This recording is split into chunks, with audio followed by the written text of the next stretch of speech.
Hozir yo'lovchilarimiz bilan qisqacha suhbat jarayonini o'tkazdim. Yo'lovchilarimiz 2-3 marta bizning reyslarimizda qatnashgan ekan. Bundan xursand ekan. Hozir esa o'zlari bir ikkitasi videoga tushib bermadi. Hozir boshqalardan intervyu olamiz. Keling. Assalomu alaykum, yaxshimisiz?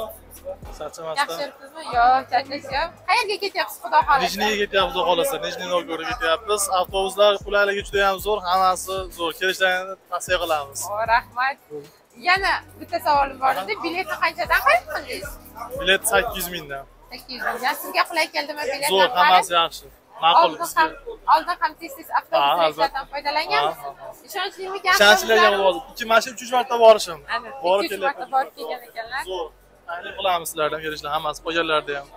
Aldashmaydi, boshqa qilishmaydi, hamma yo'q zo'r, chotki. Wi-Fi'lari bor, konditsionerlar bor. Zo'r. Hamma yo'q a'lo.